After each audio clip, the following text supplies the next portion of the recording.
welcome back to Taste of Kingdoms. Today we are talking about another Beach Boys album, Beach Boys Today, from 1965. Yeah. Yeah, man. Isn't it beautiful? Yep.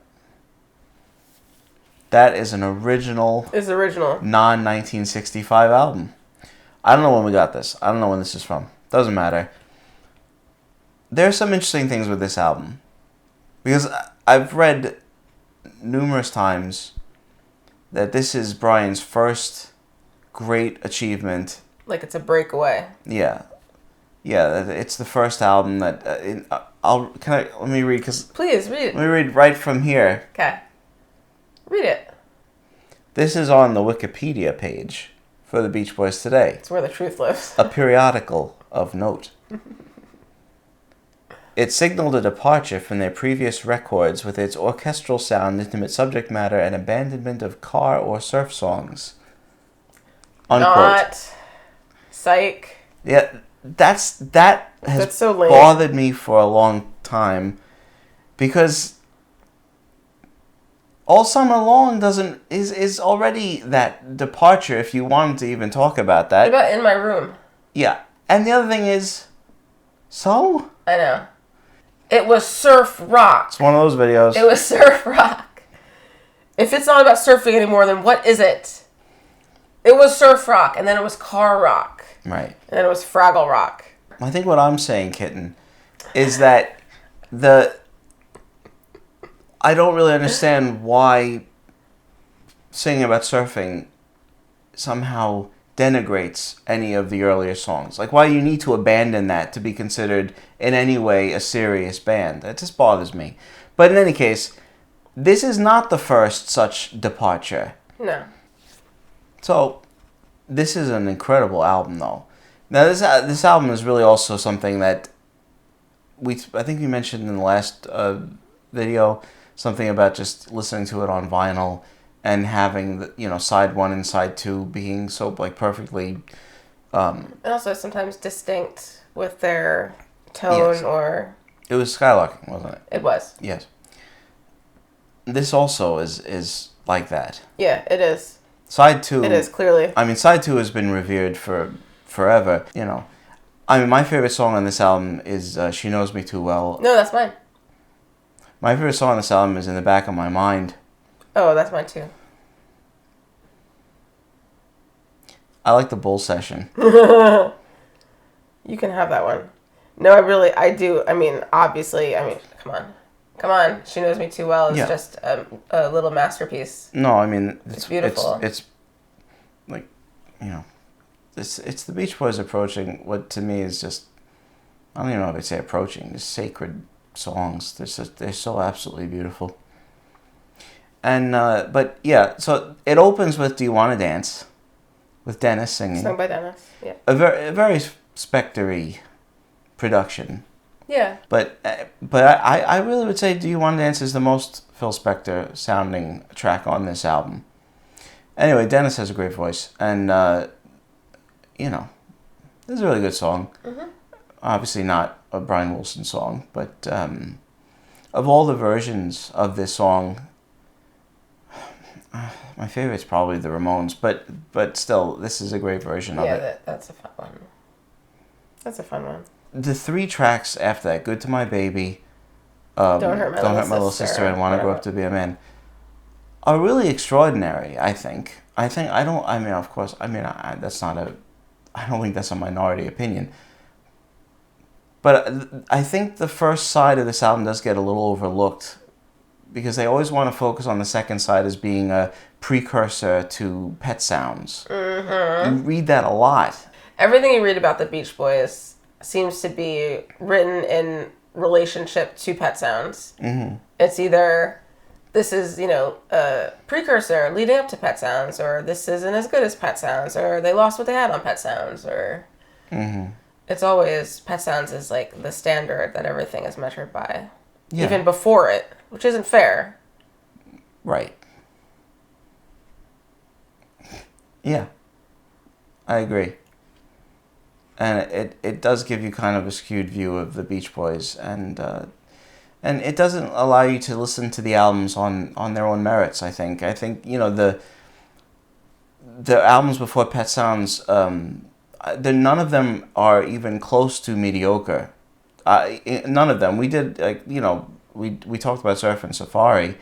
That's a great album. I mean, no, it's not. It's not as great as this, but it's still a great album. It's a great rock and roll album. Every time we talk about the Beach Boys, this is sort of gonna come up. Yeah, whatever. But Surfing USA is awesome. I love Little Deuce Coupe. I love Surfer Girl. I love All Summer Long. Shutdown Volume 2. I just did it again. Whatever. There I just keep doing. Help Me, Rhonda. It's certainly interesting. The single version is the classic version. Yeah, I mean it's what I always heard. It's kind of what I want to hear. So in that sense, it doesn't bother me. It's quirky. I don't mind it. No, I like. I mean, I like things like that anyway, and I like that you could do that on a mainstream album, Capitol record, and get away with it. In March of '65. Brian thought it was hysterical. People are gonna be like, "Oh." Well, it's like the pause in The Little Girl I Once Knew. Yeah. Like, oh, song's over.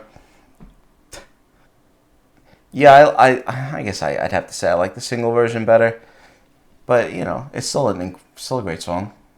And now Al. So we like better Please Let Me Wonder or Kiss Me Baby? Please Let Me Wonder, I guess.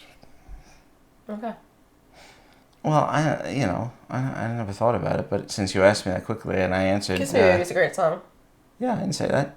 Don't do that to me. Who do you like more? In the Back of My Mind or She Knows Me Too Well? She Knows Me Too Well is just stunning. No, really, that's just beautiful. But In the Back of My Mind is such an incredible song. Those two are my favorite on this album. I don't know if if I would say that's kind of Bacharach-y, that song. I never. In the Back of My Mind. Yeah, it occurred to me, Yeah, before and the melody. But it's so much uniquely Brian. It doesn't sound like anything Burt Bacharach would ever write. That descending line, Yeah, it's got something of like that, like a Burt Bacharach sound, but it's so distinctly Brian Wilson's. And, I like how it seems, it's brief. It's almost meandering. Discursive. It's not like it doesn't have verse, chorus. Mm-hmm. It's sort of like a straight through song that just kind of does its thing, runs its course. I mean, Brian always kind of knew who should sing what song.